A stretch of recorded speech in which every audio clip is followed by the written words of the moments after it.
Good morning students. This is your Hindi class. I am your Hindi teacher. Today we are going to write book work. Okay students. So this is your Hindi grammar book. The book name is Vyakaran Garima. Okay students. You know our first chapter is completed. Chapter name is Bhasha और व्याकरण. Now we are going to write book work of first chapter. Okay students. जो first chapter है व्याकरण और भाषा वो complete हो गया है. Okay students. भाषा और व्याकरण चैप्टर नेम है जो वो कंप्लीट है. तो आज हम बुक वर्क करेंगे page number 8 and the book name is व्याकरण गरिमा. Okay students. तो इसके जो क्वेश्चन आंसर्स हैं, भाषा किसे कहते हैं, भाषा के कितने रूप होते हैं, व्याकरण किसे कहते हैं, ये हमने कर लिए हैं. तो आज हम करेंगे खाली स्थान, फिलर्स. Okay students. आप सभी बच्चे अपनी अपनी हिंदी की बुक ओपन करें, क्योंकि जो मैं बताऊंगी वो साथ के साथ आपको लिखना है. Okay student. समझना है, लिखना है. तो जो फोर्थ है वो है खाली स्थान भरो. तो इसका पहला है भाषा के द्वारा हम अपने डैश को प्रकट कर सकते हैं. भाषा के द्वारा हम अपने किसको प्रकट कर सकते हैं? विचारों को. Okay students. क्योंकि भाषा वही है जिसके द्वारा हम अपने विचार दूसरों को पहुंचाते हैं और दूसरों के विचारों को समझते हैं. इसलिए फर्स्ट का आएगा विचारों को.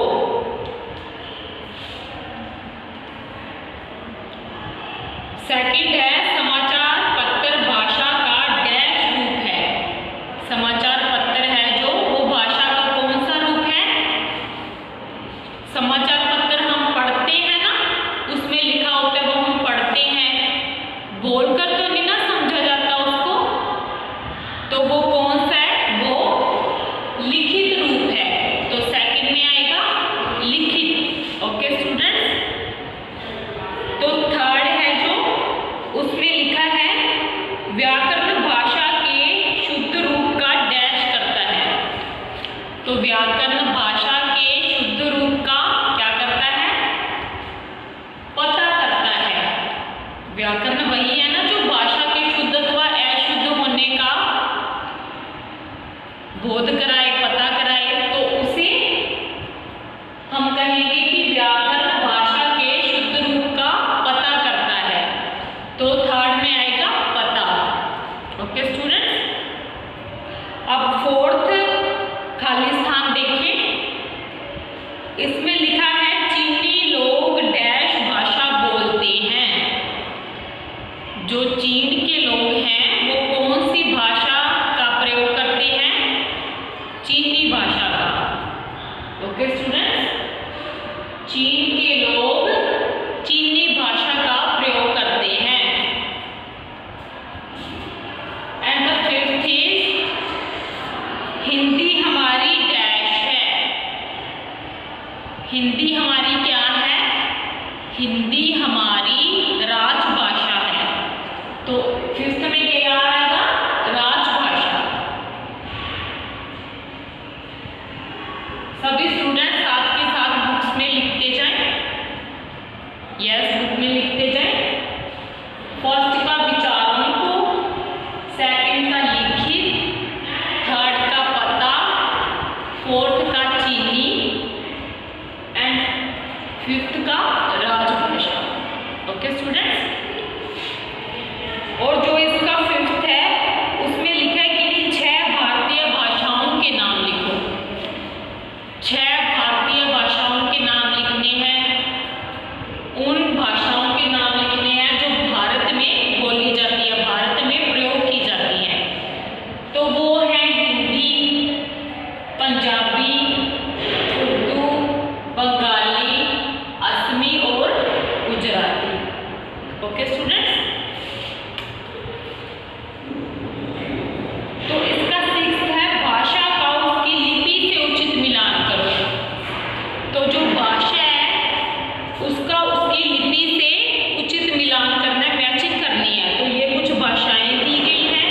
ये उनकी लिपियां दी गई हैं। ओके स्टूडेंट्स, तो जो फर्स्ट है पंजाबी, उसकी लिपि कौन सी है? गुरुमुखी। हिंदी की लिपि देवनागरी, अंग्रेजी की लिपि रोमन, उर्दू की लिपि फारसी और बंगाली की लिपि कौन सी है? बंगला। ओके स्टूडेंट्स, पंजाबी की लिपि है गुरुमुखी, हिंदी की लिपि है देवनागरी, अंग्रेजी की लिपि है रोमन, उर्दू की लिपि है फारसी और बंगाली की लिपि है बंगला। ओके स्टूडेंट्स, और जो 7th है, ये आप देख सकते हैं इसमें वर्ग दिया गया है, तो इनमें से 8 भाषाओं के नाम यहाँ पे लिखने हैं। 8 भाषाओं के नाम ढूंढकर यहाँ पर लिखने हैं। तो फर्स्ट उर्दू, सेकंड अंग्रेजी, राइट टू लेफ्ट लिखा हुआ है ना अंग्रेजी, Hindi, this one, Telugu up to down, Punjabi up to down, Nepali,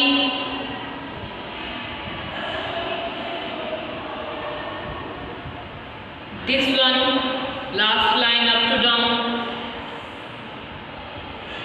Marathi, right to left, Gujarati up to down. Okay students, the first is अंग्रेजी, हिंदी, तेलुगु, पंजाबी, नेपाली, मराठी और गुजराती। और जो 8th है उसमें कहा गया उचित भाषा रूप से मिलान करो। इसमें बताना है कि कौन सी भाषा का प्रयोग किया गया है यहाँ पे। तो जो संवाद है उसका मौखिक है, समाचार पत्र का लिखित है, भाषण का क्या रूप है? मौखिक, क्योंकि मौखिक वो होता है ना जिसमें हम बोलकर समझाते हैं, तो जो भाषण है वो हमें सुनकर समझ में आता है ना, तो इसीलिए ये मौखिक रूप है। गायन भी मौखिक रूप है, पुस्तक पढ़कर समझते हैं हम, इसीलिए ये लिखित रूप है। मोबाइल संदेश, मोबाइल से किसी को संदेश भेजना, लिखित रूप। रेडियो श्रवण, रेडियो सुनना, मौखिक रूप। पत्र, लिखित रूप। पत्र भी हम लिखकर या पढ़कर समझते हैं, इसीलिए ये भी लिखित रूप। Okay students, and the last is सही विकल्प के सामने टिक का चिन्ह लगाओ। सही का चिन्ह लगाओ। अब जो सही है इसमें से उसके सामने टिक का साइन लगाना है, सही का चिन्ह लगाना है। ओके स्टूडेंट्स, तो फर्स्ट है, अपने बुक में देखें, इसमें लिखा है भाषा का दर्जा नहीं दिया जाता। कि भाषा का दर्जा किसे नहीं दिया जाता? बोलने और सुनने को दिया जाता है ना, तो इसमें हम टिक नहीं करेंगे। लिखने व पढ़ने को दिया जाता है, तो इसमें भी हम टिक नहीं करेंगे। लास्ट है संकेतों को, संकेतों के द्वारा जो बात समझाई जाती है उसको भाषा का दर्जा नहीं दिया गया, इसीलिए हम यहाँ पे टिक सही का चिन्ह लगाएंगे। सेकंड है अंग्रेजी भाषा की लिपि है। अंग्रेजी भाषा की लिपि बताना कौन सी है? अंग्रेजी भाषा की लिपि है रोमन, तो यहाँ पे टिक लगाएंगे। एंड द थर्ड इज अंतरराष्ट्रीय भाषा है। अंतरराष्ट्रीय भाषा कौन सी है? हिंदी, ये तो राजभाषा है। अंतर्राष्ट्रीय भाषा कौन सी है? अंग्रेजी, इसलिए हम अंग्रेजी पे टिक लगाएंगे। ओके स्टूडेंट्स, हिंदी हमारी राजभाषा है। अंतर्राष्ट्रीय भाषा कौन सी है? अंग्रेजी, इसलिए अंग्रेजी पे टिक लगाएंगे, सही का चिन्ह लगाएंगे। And the second last is France की भाषा है। फ्रांस की कौन सी भाषा है? फ्रांस में कौन सी लैंग्वेज का यूज करते हैं? फ्रांस के लोग कौन सी लैंग्वेज का यूज करते हैं? कौन सी भाषा का प्रयोग करते हैं? फ्रांस के लोग हैं जो फ्रेंच भाषा का प्रयोग करते हैं। तो फ्रेंच के आगे सही का चिन्ह लगाएं। Okay students, and the last is भाषा के लिखने की विधि कहलाती है। भाषा के लिखने की विधि क्या कहलाती है? लिपि। भाषा के लिखने की विधि लिपि कहलाती है। तो इसलिए लिपि के सही का चिन्ह लगाएं। यस स्टूडेंट्स, तो ये फर्स्ट चैप्टर हमारा कंप्लीट है with book work. Okay students, तो सभी बच्चों ने व्याकरण गरिमा की बुक का फर्स्ट चैप्टर कंप्लीट करना है। ओके स्टूडेंट्स, और इसे समझना है कि भाषा और व्याकरण